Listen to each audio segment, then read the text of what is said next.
नमस्कार मित्रांनो, स्वागत आहे आपल्या एका नवीन अपडेट व्हिडिओमध्ये। तर मित्रांनो, काल पुरंदावडे सदाशिवनगर येथे भव्य दिव्य असं देवाभाऊ केसरीचं ओपनचं जंगी मैदान पार पडलं। आणि मित्रांनो, या मैदानात प्रथम क्रमांकाचा मानकरी ठरला तो म्हणजे मित्रांनो छत्रपती संभाजीनगरच्या आणबान शान लखन आणि मित्रांनो त्याच्याबरोबर पळाला शेवाळ्याबांचा पाखऱ्या।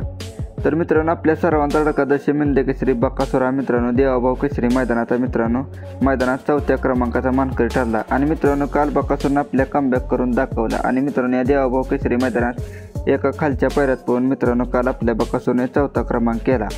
तर मित्रांनो, आता आपलं बकासूरचं पुढचं नियोजन काय आहे आणि नक्की कोणत्या मैदानात आपला बकासूर हा पळताना दिसणार आहे आणि त्याचा पायरा कोणत्या नंदीबरोबर असणार आहे त्याचे अपडेट आपण या व्हिडिओमध्ये पुढे पाहणार आहे।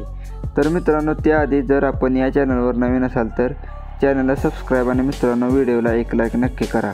तर मित्रांनो, 9 मार्च 2025ला भव्य दिव्य असं वाघजाई माता केसरीचं ओपनचं जंगी मैदान पार पडणार आहे।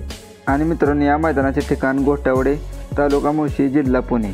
तर मित्रांनो, या मैदानात प्रथम क्रमांकाला 1,51,000, द्वितीय क्रमांकाला 1,11,000, तृतीय क्रमांकाला 81,000, चतुर्थ क्रमांकाला 61,000, पंचम क्रमांकाला 51,000, सहाव्या क्रमांकाला मित्रांनो 41,000, सातव्या क्रमांकाला 31,000 आणि मित्रांनो 8व्या क्रमांकाला 21,000 असं बक्षीस आहे।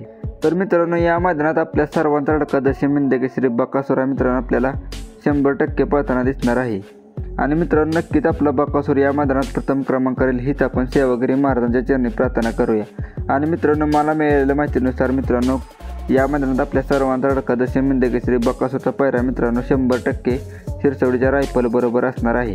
तर मित्रांनो, आपण आपल्या सर्वांचा लाडका दशमिंदे केसरी बकासूरला शुभेच्छा देऊया। आणि मित्रांनो, व्हिडिओ आवडला असेल तर व्हिडिओला एक लाईक आणि चॅनलला सबस्क्राईब नक्की करा। धन्यवाद।